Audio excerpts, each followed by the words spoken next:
ახლა ნახოს იმ ადამიანებმა ვინც შეისყიდა ზოგჯერ უტენდეროთ ზოგჯერ ტენდერით ვინ უნდა მიიღოს ტენდერში მონაწილეობა ვერავინ ვერ მიიღებს ტენდერში მონაწილეობას რატომ იმიტომ რომ ეს Mitsubishi არის მაღალჩინოსნები საქართველოში და გინდა არ გინდა უნდა იყიდო იმ ფასში რასაც გეტყვიან იმიტომ რომ სხვას ვერავის ვერ შემოყავთ აი ეს არის ზუსტად სიმართლე რომელსაც ახლა გეუბნებით და მანქანას ყიდულობენ სოფლის მეურნეობის სამინისტრო მესაზღვრე მებაჟე დანგრეულ მანქანებს აი რო ნახოთ მანქანები აი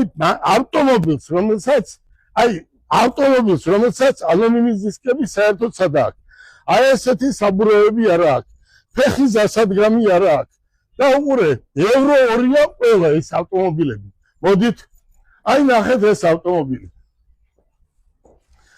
აი ვინც დადის აი კაცურად მინდა გითხრათ ტრანსპორტნიკებადმა მძღოლებმა ყველაფერი იციან ყველაზე იაფიანი მანქანები იყიდეს 20 ბირიო ბებიაშენმა და ბაბუაშენმა რო იცოდა ხო იცი ძალიან ძვირად იმიტომ რომ კონკურენტი გელა ბარკალაია ჩამოიშორეს და მეტი არ იყო უყურეთ აი ეს ავტომობილი შეხედეთ ავტომატიკა ტურბო დიზელი და ყველაფერი აქვს ავტომობილს აი უყურეთ ახლა აქ შეხედეთ რა წერია ეს ავტომობილი არის 26 წლის და ნახეთ შეხედეთ 2 და 4 ტურბო 4-ზე და სადაწერია ევრო 6 ის ევრო 4 სადაწერია ევრო 4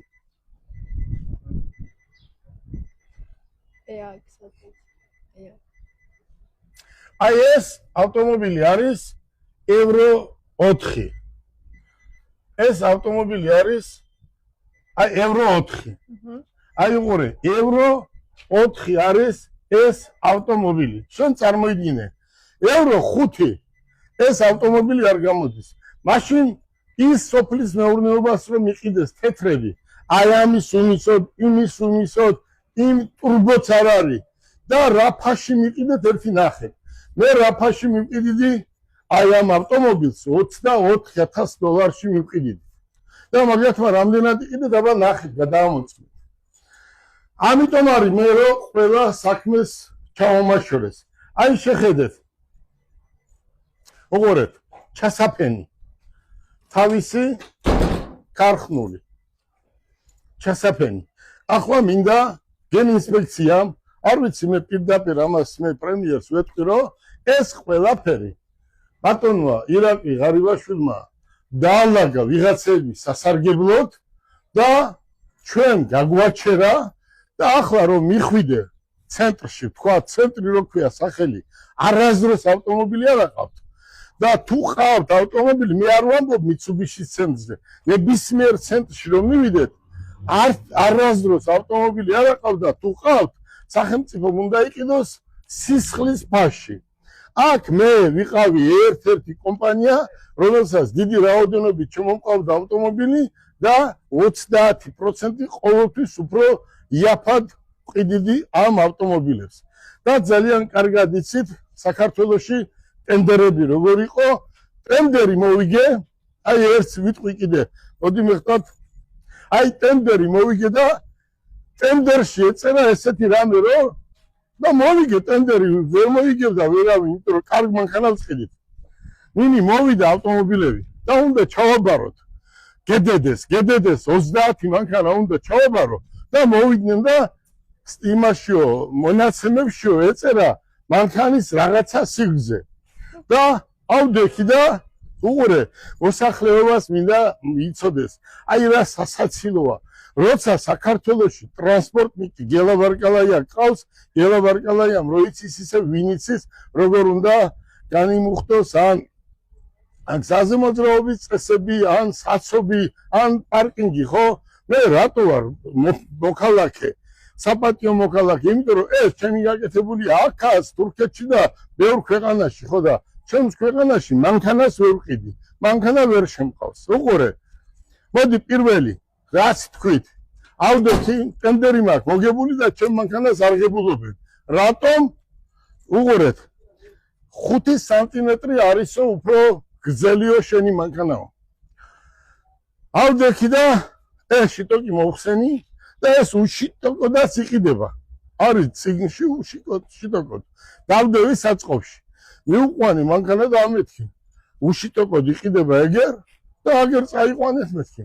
აი, ბოდიში ამ სიტყვაზე ვიმუჟდენი. წაიყვანეს 30 მანქანა. მოვიდნენ მეხუთე დღეს და დაჩოქილი გედედეს ხალხი მეხვეწებოდა რომ ეს შიტოკები მიმეცა. აი ესეთი იყო ტენდერები მთელი ცხოვრების განმავლობაში. ახლა დღეს ვის შეყავს საქართველოში ავტომობილები და რა ღირს კალოტკას რო ვეძახით, ხო? კალოტკას რო ვეძახით ერთ ავტომობილზე, ერთ ცენტრში, იმიტომ რომ კონკურენტი ავაყავთ. გელა ბარგალაია იყო ერთი კონკურენტი. 5000 ლარი გადაახტევიეს ერთ ავტომობილს. ახლა არ ვიტყვი. საბუთები ყველაფერი მიდევს მაგიდაზე. იმიტომ რომ იმ კაცმა შეიძინა ერთ-ერთ ცენტრში ავტომობილი და მისცეს გარანტია და უთხრეს რომ ჩემთან ყიდულობდა ეს ადამიანი იმ ავტომობილს ადრე და რომ მივიდა შეუცვალეს ნინი სამუხრუჭე სისტემა კალოტკებს რო ეძახიან 4-ვე ზეთი შეუცვალეს და 4900 ლარი გადაახტევიეს. სადაც მე ვახტევიებდი მაქსიმუმ 700 ლარს. წარმოიდგინე რატომ? იმიტომ რომ დღეს კონკურენტი არ არის. ახლა მინდა უთხრა პრემიერ-მინისტრს. ბატონო პრემიერო, ჩვენ ყოველთვის მოგიწოდებდით, რომ მოგიწოდებდით კი არა, ყოველთვის მე მოხარული ვიყავი, რომ თქვენაირი ახალგაზრდა ადამიანი ყოფილიყო პრემიერ-მინისტრი, რომელიც ყველაფერს ამას დაალაგებდა, თავის ადგილს მიუჩენდა. ეს ჩემი გადასაწყვეტი არ არის, თქვენ ხართ მთავრობა, მაგრამ ჩვენ თავს ნუ დააჩაგრიებთ. ბატონო პრემიერო, ეს ავტომობილი არის ევრო 4. ამ ავტომობილს, გაიცეთ, ამ ავტომობილს გამონაბოლქვი არ აქვს. არის ევრო 4. მეტი ქარხანა არ უშავს. საქართველოში როგორ აფორმებენ, რომ შემოიყვანეს და 1000-ობით ავტომობილი როა გაფორმებული. რატომ იცით? ეს ვითომ და არის ცენტრი, თუ გინდა აბაშაში ააწყოს ავტომობილი და მოიყვანოს თბილისში და გაყიდოს, იცი რა მე ცენტრი ვარ, ცნობას გააკეთებენ თვითონ და გააფორმებენ. ახლა დუბაიდან 500-მდე ავტომობილია ყავს ხალხ შეყვანილი და არ უფორმებენ. რატომ? ახალ Range Rover-ს არ უფორმებენ. ახალ Lexus არ უფორმებენ. ევრო 6-ის ავტომობილს არ უფორმებენ. ყველა არის ევრო 6-ის. რატო არ უფორმებენ? იმიტომ რომ ცენტრში უნდა მივიდეს საქართველოში, ცნობა უნდა აიღოს, მიიტანოს სოფლის მეურნეობის სამინისტროში და იქ ან მისცემენ ბეჭედს დაურტყამენ ან არა. და ახლა რა ხდება? რომელი ცენტრი მოგცემს საბუთს? Mitsubishi-ის ცენტრი მოგცემს საბუთს? არა. ავტომობილს მოყვება აგერ არის მისი პასპორტი ყველაფერი. რა გინდა, რას ეძებ? აგერ არის პასპორტი, აგერ არის სკრინი. ეგერ მოყვება წიგნი, ინვოისი, ყველაფერი აქვს მანქანას, მაგრამ ეს რომ მე გელა ბარკალაიას არ შემიყვანა, ამიტომ მიიღეს დუბაიდან ეს პასპორტი და ვამბობ, რომ ბიზნეს ასოციაციის ხელმძღვანელმა ვებხვაძემ სახელი არ მახსოვს, ჩემს იურისტებთან ერთად ჩვენ ყველაფერი გვითხრა, ვინ როდის სად დაალაგა ეგი და ეს იქნება ხვალზე ყველაფერი ნათქვამი. მე იმ ადამიანებს მინდა უთხრა, რომელმაც გუშინ მთელი დღის განმავლობაში ჩემი სურათები გამოფინეს, თითქოს ჩემს სასარგებლოდ გაკეთდა.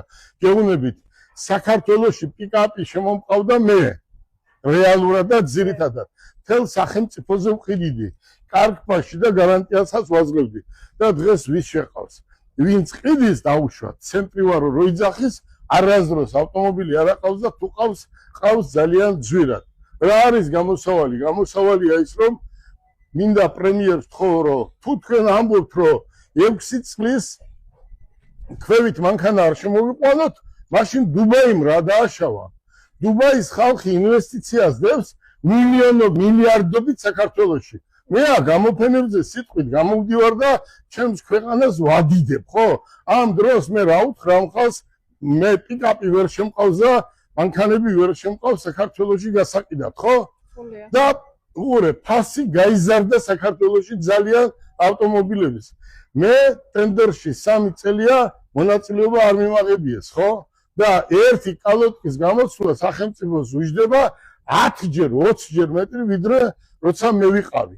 აი ეს არის მიზეზი. ეხლა მოდი აიყურეთ. ნინი. აი რამდენი ავტომობილი ყავს. შეხედე. ეს არის ჩვენი მაღაზია უბრალოდ. აი ეს ყველა მიცის ახლა მე ვინც მისნობს აქედან ჩვენი ოფისი აგერ არის და ბევრჯერ გავაკეთებ გადაცემა. აი ეს ავტომობილები რომ ეს საქართველოს შემოყვანია ერთ დღეში გაიყიდება რატომ ევრო 4-ია მეტი არ გამოდის. საბუთები ყველაფერია გამონაბოლქვი არა აქვს და თუ არ გამონაბოლქვი არის დიაგნოსტიკის ცენტრი საქართველოში და ერთ წუთში მოგცემენ რომ გამონაბოლქვი არა აქვს და რატო არ მიფორმებ. რატომ დგას უკვე 50 ავტომობილი გაჩერებული რომელმაც 5-6 წლით ის მილიონით გვაზარალა. ბატონო და ქალბატონებო მე სახელმწიფოს საქმეში ვერ ჩავერევი. სახელმწიფო რა გადაწყვეტილებასაც მიიღებს ის გადაწყვეტილებაა მიღებული ხო? მიიღო ღარიბაშვილმა დავუყვა ჩვენ ხო?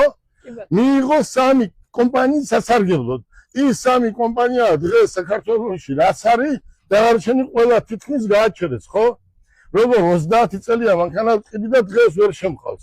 ვიღაცას შეყავს, ვიღაცას თითოეულს და კი აფორმებენ, მაგრამ ჩვენ რეალურად ბიუჯეტმა მილიონობით ფული დაკარგა.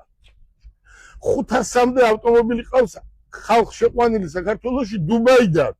დუბაიდან ერთ-ერთი შემოყვანი მე ვიყავი, მაგრამ არიან კიდე ადამიანები, რომელსაც თითოეულ ავტომობილები შეყავთ, ხო? ვერ აფორმებენ. ბატონო პრემიერო, აი დაგვიბარე მე ძალიან დიდ პატივცემ თბილისის სუსის უფრო საქართველოს სუსის უფროს აგვარია სუსის უფროსი საქართველოსი ძალიან კარგი ბიჭია ახალგაზრდა კაცია და მე ჩემი იურისტები ყველაფერს მოუყვებიან ეს სად თუ სად დავაგდა. მეორე შინაგან საქმეთა მინისტრს ვისაც ვემდობით და მესამე არის რესპუბლიკის პროკურორი. ჩემი იურისტები დაიბარონ და რა თქვა ბიზნეს ასოციაციის ხელმძღვანელმა აუხსნით ყველაფერს. ეს პრემიერმა იმიტომ მიიღო რომ გელა ბერკალაიას არ ემუშავა და ავტომობილები არ შეეყვანა. ყოფილმა პრემიერმა ირაკლი ღარიბაშვილმა ეს კანონი მიიღო და რა გინდა რო ქნა და ვერ შევყავს.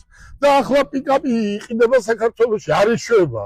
რიგზე უნდა დადგე და ღირს სასწაული ფასი. როცა $24,000 შეგვიძლია გავყიდოთ ევრო 4-ის პიკაპი, რომელსაც full options ეძახიან turbo დიზელი 4-4-ზე. აი ხვალ დავტვირთავ ზე გვეყოლება საქართველოში და გავყიდით. თუ არ იქნება კონკურენცია, ესენი კიდევ უფრო გაბლატავდებიან. სიანი პარლამენტში ყველაფერი ძალიან კარგად იცის და რეალურად ვინც მუშაობს, იმას არ ამუშავებენ. მოდი ეს იყო ჩემი აი გული მტკივა ამ ყველაფერზე და ვერც ვამბობ, რომ თქვა ისეული არ მინდა ახლა ამ მანქანების გამო ერთჯერ ციხეში, მეორეჯერ ციხეში და დავიღალე და თუ არ მომუშავებ, კი უმუშაობ აგერ და 500 წელი მეც ვერ გავძლებ, ხო? და აგერ გავყიდი, რასაც გავყიდით და ვიმუშავებთ ამ დუბაიში, მაგრამ საქართველოს მიტოვება არასდროს არ მიფიქრია და არც მივატოვებ. მე დიდი იმედი მაქვს ბატონი პრემიერი ახალგაზრდა კაცია და ამას ყველაფერს დაავლაგებს მიყვება ნელ-ნელა. ჩემი თავარი მოთხოვნა კი არ არის, თხოვნა არის და საქართველოს მოსახლეობის რომ დუბაიდან ავტომობილები შევიყვანოთ, ევრო 4 იქნება თუ ევრო 3 გამონაბოლქვი არ აქვს. და თქვენ თუ ეძებთ რომ გამონაბოლქვი არ აქვს გამონაბოლქვი და გაგვიფორმე ახალი ავტომობილია. ამ დროს ავტომობილები შემოდის საქართველოში ჩაძირული, დამპალი, ნაგავი და ვაფორმებთ მარჟნულიანები და ასე შემდეგ. რაც შეეხება თუ ეს კანონი მიიღეს, ჩვენ მე ვყიდები საქართველოს მოსახლეობას 20,000 უნდა 20,000 ავტომობილი შევიყვან. 40 უნდა 40,000 ავტომობილი შევიყვან $6,000. 7,000 მაქსიმუმ $8,000. 4 კარიანს ავტომატიკას და საუკეთესო ავტომობილს. არ იქნება ჩინური, იქნება ბრენდი ბატონო. და ჩინური ავტომობილები კიდევ ყოველდღე იხვეწება და არის ძალიან კარგი. მე მინდა მოსახლეობამ სწორად გამიგოს. ის ვინც ჩემს ახალ და გვარს ყოველდღე იძახის, რაღაცა სურათებს დებენ Facebook-ზე, მინდა იცოდეთ, რომ მე 3 წლის განმავლობაში 3 ლარი არ მიშვებია საქართველოში აი ამ ბიზნესით. გისურვებ წარმატებებს.